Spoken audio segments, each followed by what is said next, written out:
l'heure du journal sur AMD Pro Télévision. Mesdames, Messieurs, bonsoir et merci de nous rejoindre. Ouvrons cette nouvelle édition du journal avec cet élément en politique. Le président de la République, Félix Tshisekedi, a reçu une invitation de son homologue de la République du Congo, Denis Sassou Nguesso, pour participer à la conférence sur la forestation et les reboisements qui se tiendra à Brazzaville du 2 au 5 juillet 2024.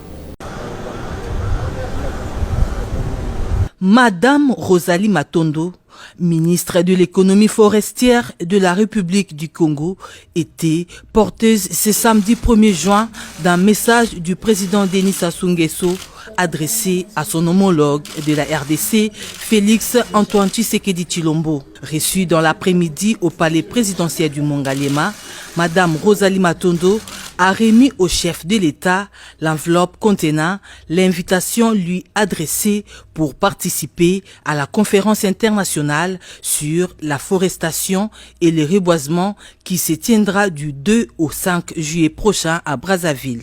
La préservation de l'environnement, la gestion de nos forêts et la coopération étroite entre Kinshasa et Brazzaville figurent parmi les points évoqués au cours de cette rencontre. Nos relations doivent être étroites et son Excellence, Monsieur le Président Tshisekedi l'a rappelé. Il nous a demandé à ce que les deux secteurs soient intimement liés pour régler les thématiques qui sont des enjeux aujourd'hui planétaire, de la préservation de l'environnement, de la conservation de nos forêts et aussi de cette économie que nous devons promouvoir à travers nos ressources naturelles. Aujourd'hui, vous avez un ministère qui s'appelle le ministère de l'économie climatique. Donc nous devons nous mettre ensemble pour voir comment les ressources concilier la préservation de l'environnement et aussi l'essor économique de nos pays, parce que ce sont les ressources naturelles qui doivent donc nous aider à cet essor économique. Le bassin du Congo court un danger lié au changement climatique, a renchéri Madame la ministre de l'économie forestière. Nous vivons ces dangers, nous vivons ces effets liés au changement climatique avec le décalage des saisons, les températures qui augmentent, la sécheresse, mais également nous avons parlé du fait que nos communautés utilisent le bois comme source d'énergie domestique. Donc ce bois qui est exploité dans les forêts naturelles est une grande cause de déforestation. C'est pourquoi l'initiative de son Excellence, Monsieur le Président de la République du Congo, c'est de proposer à l'humanité tout entière une décennie mondiale de la forestation et du reboisement. La question de l'environnement intéresse au plus haut point la République démocratique du Congo, reconnue comme le pays solution aux problèmes climatiques. Ce forum sera une occasion de plus pour le président Tshisekedi de faire entendre la voix de son pays.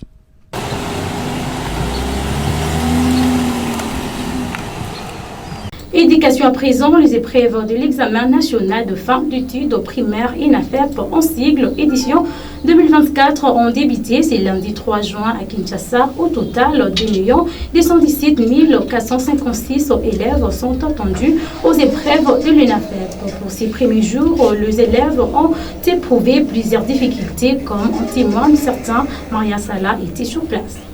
L'examen national de fin d'études primaires ENAFEP en sigle ont débuté ce lundi 3 juin à Kinshasa. Au total, 2 217 456 élèves sont attendus aux épreuves de l'ENAFEP.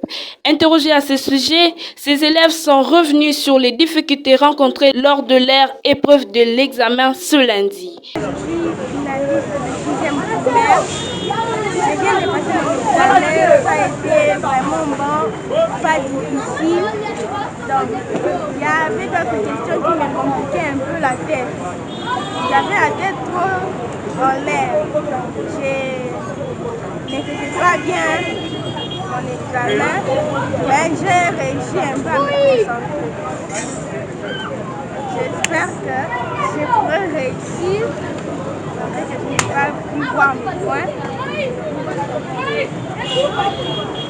On a fait un peu la culture générale, malgré que je n'arrive plus bien à me rappeler. On a fait aussi le français. Le français, je suis pas composée en maths, en géographie.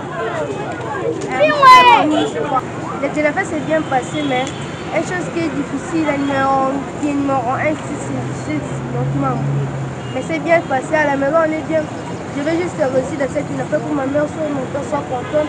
Et moi, j'ai réussi. C'est ça que je veux. Afin de garantir le bon déroulement des épreuves, des mesures de sécurité et de logistique ont été mises en place sur l'ensemble du territoire. Ainsi, de milliers d'agents de sécurité et logistique ont été déployés dans les différents centres d'examen pour assurer la surveillance et l'acheminement du matériel nécessaire. Signalons que ces épreuves de l'ENAFEP de l'édition 2023-24 prendront fin le mardi 4 juin. On a dit que si tu pries, tu réussis. L'Union sacrée de la Nation a organisé une rencontre vendredi 31 mai autour de la publication et installation du gouvernement. La dite rencontre a été présidée par le maître des séances et coordonnateur de la majorité parlementaire, l'honorable Augustin Kabouya. Images et commentaires. La réunion de l'Union sacrée s'est déroulée dans un climat bon enfant. Comme toute organisation sérieuse, l'Union sacrée de la Nation recourt fréquemment à l'arbre pour traiter ses différends afin d'assurer l'unité de cette méga plateforme du président de la République. Vendredi 31 mai, cette approche a été respectée lors d'une réunion ayant mis ensemble le présidium et les chefs des regroupements politiques. Des questions essentielles liées à l'actualité de l'ère, publication et installation du gouvernement ont été abordées avec dextérité par le maître des séances et coordonnateur de la majorité parlementaire, l'honorable secrétaire général Augustin Kabouya. À vrai dire, tout s'est passé dans la convivialité, en sorte qu'il est permis de croire que les jours à venir seront encore meilleurs pour l'Union sacrée de la Nation. Poursuivons cette édition du journal avec cet élément. Le service national conduit par le général-major Kassongo a remis au nom du président un premier lot de 500 bancs à l'université de Kinshasa. Ces bancs ont été fabriqués par les bâtisseurs ex-colonna. Fini la bousculade, la chamaillerie autour des places dans les auditoires de l'université de Kinshasa. Ce vendredi 31 mai 2024, le service national conduit par le général-major Jean-Pierre Kassongo-Kabouik a remis au nom du président de la République un premier lot de 500 bancs sur les 2000 prévus pour la première université du pays. L'université de Kinshasa recevra un total de 2000 bancs, soit 10 000 places, dont 500 bancs sont remis aujourd'hui. Les autres lots suivront progressivement chaque semaine. Des bancs fabriqués par des bâtisseurs, des colonnas d'hier, un pari osé et qui s'avère gagnant du président de la République, rappelé ici par le commandant du service national. Il vous souviendra que lorsqu'en 2020, le chef de l'État, Félix-Antoine Tshisekedi, avait décidé de confier ces bandits urbains au service national en vue de leur encadrement, personne n'y croyait. Ils sont là, bien vivants et transformés. Ils ont été formés au métier et sont utilisés par le service national dans ces chantiers et ateliers. Au nom de l'UNIKIN et au-delà de remerciements, le recteur a plaidé pour un partenariat service national, Université de Kinshasa. Distribuer des bancs, c'est assurer des conditions d'apprentissage optimales à la jeunesse congolaise. Chaque fois qu'on se mettra dessus, on se dira, l'homme est totalement transformable. Voilà la raison de cette joie et du partenariat que nous vous annonçons. L'Université de Kinshasa scelle, signe, actualise avec le service national pour une transmission des expertises dans les deux sens. Déterminé à jouer pleinement son rôle, celui d'être au service de la nation, le service national qui s'est doté de 2 ateliers, dont un à Kinshasa dans la commune de Lansele, s'attelle depuis quelques jours à doter les écoles et universités de la capitale en bancs. Fort de sa main-d'œuvre de plus en plus qualifiée, le service national compte étendre cette opération en province dans les tout prochains jours. Information dans nos provinces, état des sièges en Ituri, la restauration de l'autorité de l'État, la sécurité et les développements riment ensemble dans cette vision. Une centrale hydroélectrique et photovoltaïque de 20 MW sera construite à Bunia. La restauration de l'autorité de l'État, le développement et la sécurité riment ensemble. C'est dans cette vision qu'une centrale hydroélectrique photovoltaïque sera construite à Bunia en vue de desservir la population en énergie au chef-lieu de la province de l'Ituri. Et ce sera dans les groupements Tséré, en chefferie des Baïma d'Iromu, au village Toutou. Pour rendre l'utile à l'agréable, un délégué du gouverneur, ceux de la société Casse Logistique, ainsi que Azur Investment and Trading, ont visité les sites où sera érigée cette centrale.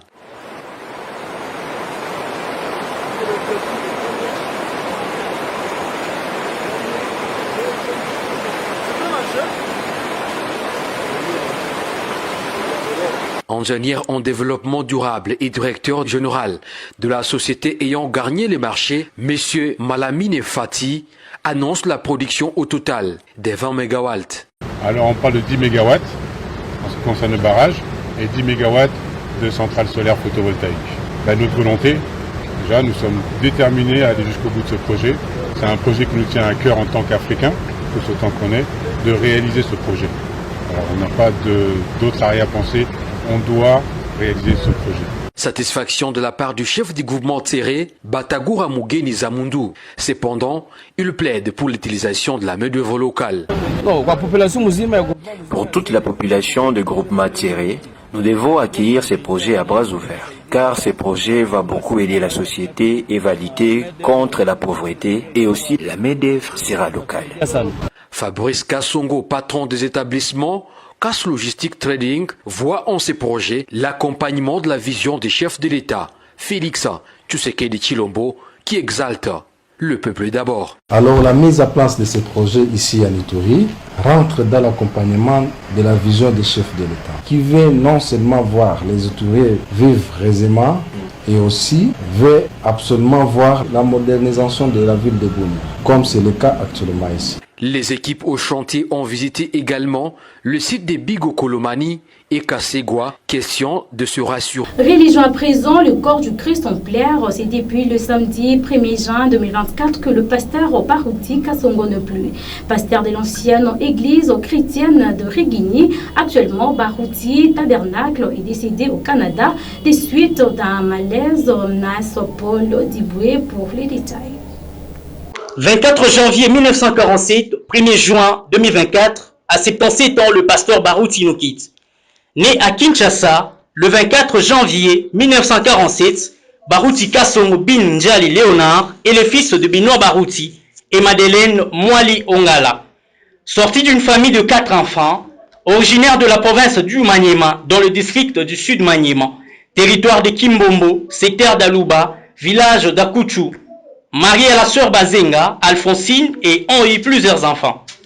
Son parcours scolaire du cycle primaire était remarqué dans 2 écoles conventionnées catholiques, entre autres l'école de la paroisse Saint-Pierre et Saint-Jean-Bosco, où il fut acolyte, et apprécié par tous les prêtres blancs et des noirs de l'époque, notamment l'abbé Eugène Moquet et l'abbé Joseph Maloula. Il a eu à terminer ses études humanitaires à l'Athénée de Ngiringiri en maths physique et a poursuivi ses études supérieures à l'Institut d'enseignement médical, IEM en cycle, actuel hôpital du Cinquantenaire. En 1968, il a fini son premier cycle comme assistant en pharmacie et en 1969, il obtint son baccalauréat en droit à l'Université nationale du Zaïre, UNAZA. En 1990, il fut pasteur de l'Assemblée chrétienne de Rigini, aujourd'hui Barouti Tabernacle, l'un des plus imposants temples de la capitale. Soldat du Christ, le pasteur Barouti est parmi les premiers croyants du message en République démocratique du Congo et il est compté parmi la première génération de serviteurs de Dieu dans le message de l'heure. Appuyé par l'évangile de Jésus-Christ, le pasteur Barouti a formé plusieurs pasteurs et a contribué à la conversion de plusieurs païens tant en République démocratique du Congo qu'au travers le monde. Il décède ce samedi 1er juin 2024 au Canada des suites des malaises. Le pasteur Barouti Kassongo laisse un héritage colossal sur le plan évangélique en République démocratique du Congo. Bon retour à la maison, cher pasteur Barouti Kassongo. Parlons sport à présent avant de boucler complètement cette édition du journal. Le sélectionneur de Léopard, Sébastien Desabre, a fait le point concernant la préparation de Léopard au Maroc. Selon lui, il estime que le match entre le Sénégal et le Togo est important, mais pas décisif pour la suite de la compétition. C'est un propos recueilli par Daniel Kitenge. Comme on avait abordé ceux de la Mauritanie et du Soudan sur les premières journées de qualification, ce sont, comme on l'avait dit, des qualifications qui sont sur la durée, qui sont extrêmement longues. Donc ces deux matchs sont très importants, mais pas décisifs pour la suite de la compétition. Donc on les aborde en essayant de travailler au mieux possible pour être prêt lors de ces rencontres, qui seront deux rencontres difficiles. Bon, mais c'est la mi-chemin entre, on va dire, l'Europe et puis le Sénégal. C'est important de se préparer. On est très bien reçu par le Maroc. On est dans des bonnes conditions. On va voyager 2 jours avant le match au Sénégal. Donc voilà, il y a tout ce qu'on peut retrouver en termes de qualité de terrain, en termes de chaleur également pour se préparer au mieux. On a nos habitudes aussi. C'est pas la première fois qu'on vient au Maroc faire un stage, donc voilà, pour toutes ces raisons, pour l'instant, on est à la 4e séance de stage, ça se passe très bien. Non, on est professionnels, les équipes, vous savez, surtout les sélections, hein, on se retrouve que trop peu dans l'année. Après, on est tributaire de l'activité de nos joueurs en club. Là, ils sont blessés, ça va donner la possibilité à d'autres de pouvoir se montrer, même si effectivement c'est des joueurs qui sont importants pour notre sélection, mais on n'a pas le choix, on doit faire avec. C'est par cet élément sportif que nous mettons fin à cette édition du journal qui a été supervisée par Penny Bola et derrière la caméra Salomon Goye. Quant à moi, je vous dis au revoir et restez branchés sur nos antennes.